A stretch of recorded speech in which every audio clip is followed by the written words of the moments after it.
Hi BookTube! My name is Sarah and welcome to the Bookish Knitter. Today I am coming to you with my 2022 year-end stats video. So this is very similar to all of the month-end stats that I do. I didn't do all of them last year. I did miss a few months of doing my monthly wrap-ups or my monthly stats videos. But it's pretty much the same format if you've seen those. And one of my goals for 2023 on this channel is to make sure that I do that wrap up every month.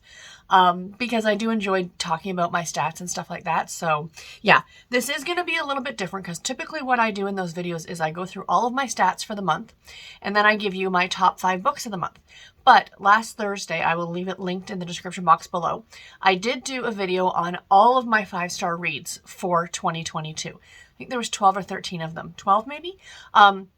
So every book I rated 5 stars in 2022 got talked about in that video. So that's exciting. So I've already done that.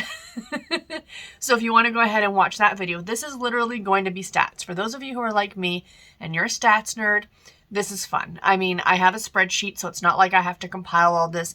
I just pull the data from the spreadsheets. There are no graphics in this. Like there's going to be no like charts or anything like that. I don't know how to do that, but this is the best I can do, you guys, is just to kind of share with you. And it's kind of interesting. Like I like looking at this at the end of the year and seeing exactly where I fall and where things, the kind of reading I'm doing and stuff like that. So in the year 2022, I read a grand total of 218 books. My Goodreads goal was 150, so I read 68 books beyond my goal, about 145% of what I had for my goal. So that's not too bad. In terms of star rating, I read only one 1.5 star book, 3 2-star books, 7 2.5 star books, 40 3-star books, 62 3.5 star books, 72 4-star books, 20 4.5 star books, and 12 5-star books. I think those numbers might be skewed. I think that I might have messed up on my actual spreadsheet at some point because I'm pretty sure that when I did my wrap up of my top 5, like all my 5-star reads, I think that I had 13. So there may have been a few errors in my initial spreadsheet to another sheet that I keep track of my 5-star reads on. So my apologies if there's any confusion for that one. I'm confused as well, but I don't have the energy to go back and figure out what happened. The end of December, as you guys well know, I got COVID. So I spent 2 weeks pretty sick and didn't get a lot of reading done. So things may have been messed up a little bit. But my average star rating for last year was 3.67 stars. That is really good. That's over 3.5 star rating. 3 stars from me is a perfectly good rating. It is an average book. It's a book I enjoyed. I didn't find a lot of flaws with it. So for my average to be almost at 4 stars, I'm going to count it as a pretty good reading year. So in terms of the types of books that I read, genre-wise, I am really happy with this because I really did read a lot of different books. If you guys have been watching my channel for any length of time, you know I don't pigeonhole myself into just, one type of book or what have you. And there's nothing wrong with that. If you like what you like, read what you like.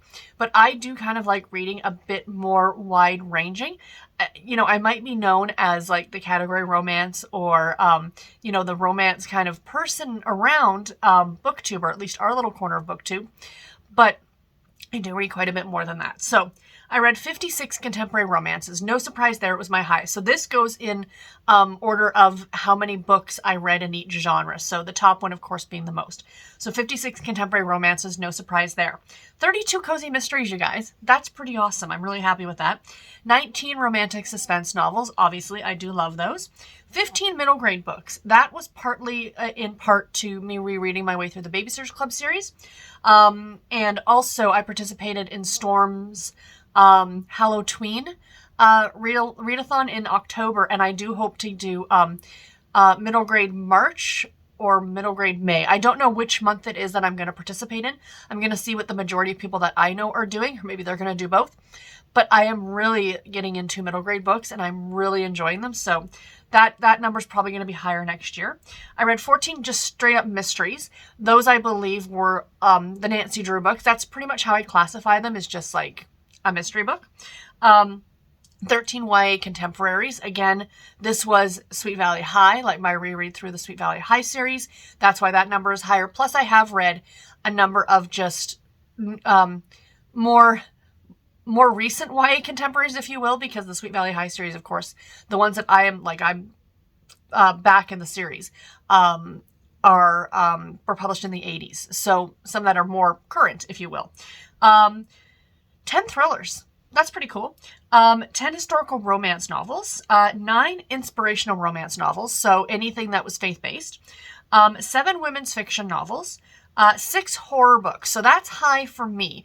But the reason is because with the V.C. Andrews books that I read back in October with my friend Jessica, I classified those as horror novels because I didn't know how else to classify them, even though they technically weren't.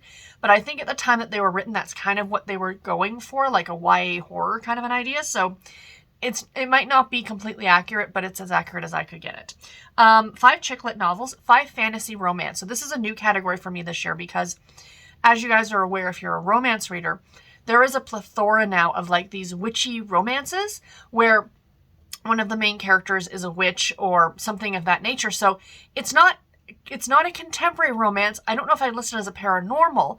So that's why I put it kind of like as a fantasy romance. And I just think that that's a good category for it. So those are the kind of books that I'm talking about there. I read 4 inspirational romantic suspense. So romantic suspense books, but that are faith-based. The love-inspired suspense novels. 3 historical fiction books. That's low. I felt like that number was low, but it is what it is. 2 paranormal romances. I'm pretty sure that those were Crew of Hunters books by Heather Graham. 2 YA historicals. So that's exciting. A gothic mystery, which I believe was The Hacienda. I think that was the one that I labeled that as. 1 nonfiction, and I have no idea what book that was that I read that was nonfiction. I'm trying to think. Yeah, I'll have to go back and look at my spreadsheets to see exactly what it was, but I don't recall what it is off the top of my head. Same with the next one, the classic. I read a classic last year. Can't remember what it was. I must have read them earlier in the year. I read one true crime novel, 1 YA thriller, and 1 that I just labeled as fiction for some reason. I have a feeling that one I labeled as the 1 fiction book was The Guncle, because I wasn't sure where else to put it, like what else to categorize it as, so it is what it is. Now, another stat that I like looking at, because I am kind of the queen of category romance here on BookTube, I like to keep track of which category lines I read and how many from each line I'm reading. So much like the list above, these are in order from the most that I read in a line to the least. And I read 26%. 26% of the books I read last year were category romances.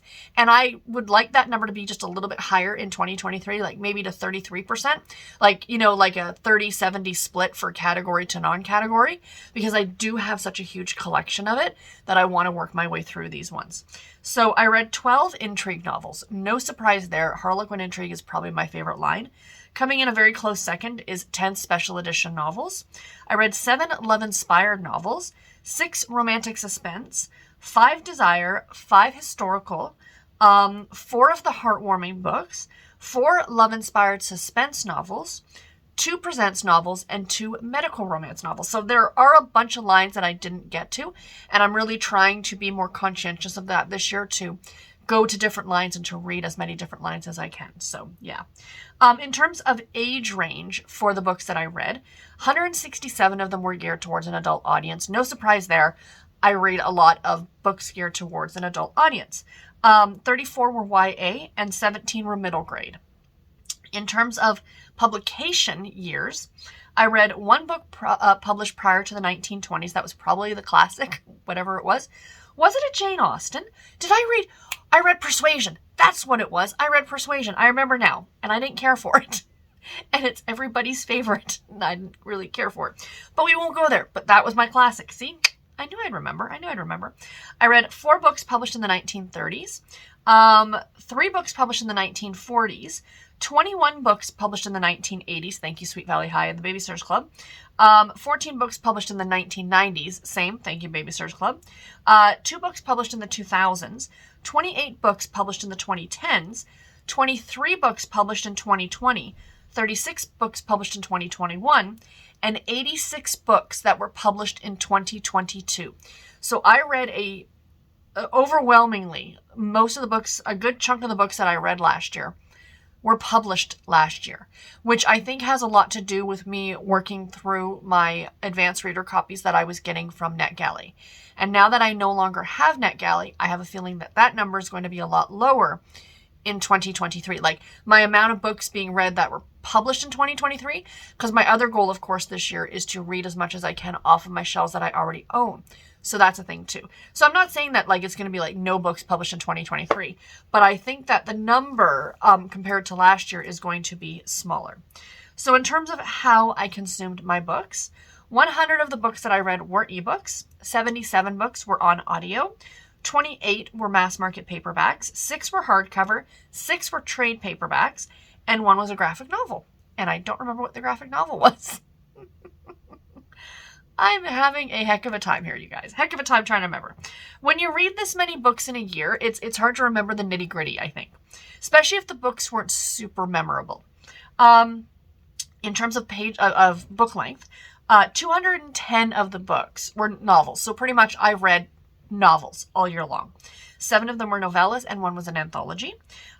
So here we are going back to the amount of books that I read that were published in 2022. Of all the books that I read, 77 of the books that I did read last year were advanced reader copies. So that's my highest amount in terms of where these books came from. So again, that's interesting. And that number is going to be very, very different this year. I'm not saying that I'm not reading advanced reader copies. I am being given, I could be sent a book by an author or something like that, and I will read it. And I'll consider that to be an advanced reader copy, but I don't have NetGalley anymore, so that's a thing. 58 of the books that I read did come from my shelves, so that's super fantastic. 47 of the books that I read actually came from my library, which is very exciting. 33 of the books were purchased, meaning that I purchased them in 2022, and I read them in 2022. And 3 of the books were gifted, either sent to me by authors or friends or something like that. Now into the series stuff. This is going to be vastly different than a lot of my friends who also read a lot of series. I read, from all the books that I read, 155 of them were part of a series. And 62 of them were standalone. So I am a series reader. I love reading series books. I have a stack of books here for another video I'm going to be doing. So that's a thing. So of those 155 books that were part of a series, 48 were new series that I started. 105 were part of ongoing series, and I completed a whopping 2 series in 2022. I need to try and do better for that in 2023, but we shall see. I'm not holding my feet to the flames on this one. Like, it is what it is. I read series out of order. I'm not one of those, people like I can't read a series back to back to back. So it's a thing and it's fine. My grand total for pages for the year was 59,317 pages. Averages out to approximately 163 pages a day. I'll take it. That's awesome. And then I thought I'd just give you my random stats that I have here, like my 4 little random picks. So the highest rated book on Goodreads, it took me a few minutes to find this because if you do sort it by highest or lowest rated on Goodreads, it's not accurate. So I had to kind of look through a few pages to make sure. And I'm pretty sure that this is the one. So the highest rated book on Goodreads was One Christmas Night by Jules Bennett. I'll pop the cover up here. On Goodreads, as of recording this, because I literally just pulled the stats, it's at 4.78 stars. I gave it 4 stars. I like this one a lot. I think I read this one in December, and it was a really, really cute accidental baby story. I really like Jules Bennett's writing, and this one was a really fun book. The lowest rated book on Goodreads was Lady Helena's Secret Husband by Elizabeth Beacon. This came in for Goodreads at a 2.56 star rating. That is low, my friends. So it wasn't just me who didn't care for this book, because I gave this one a 2.5 star rating. So I was pretty much on par with the rest of the people who read it on Goodreads. The longest book that I read in terms of page length was Pride, Prejudice, and Other Flavors by Sonalia Dev. This came in at 482 pages. And my shortest book that I read was Resting Scrooge Face by Megan Quinn at a whopping 50 pages. I do like looking at those stats as well. On my spreadsheet, it actually does keep track of that, of what my highest and my lowest page count book was. So yeah. So anyway, guys, that is it for this video. I do hope that you guys enjoyed it. Let me know in the comments below, how did your reading year go for 2022? Are you happy with it? Are you satisfied? As long as you're happy with the reading that you got done, that is all that matters. You know what I mean? The stats for me are just something fun to look back at. And it just kind of makes me happy to look at them year to year and see how I change and grow as a reader. So yeah, and how my reading changes from year to year. Like I was saying, there are some things this year that are going to be a lot different. The one thing I'm not being really drawn to also this year are audiobooks. So that amount, like ebooks was my top, but audio came in a very close second. That might be drastically different. Or towards the end of this year, the second half of this year, I might suddenly go, oh, audiobooks. I miss listening to those. Let me start listening to those again. You know, you can evolve and change as you go. And that's kind of the really cool thing. So yeah, let me know how your reading year went, everybody. And until my next video, take care and happy reading. Thank you all so much for watching. Bye, guys.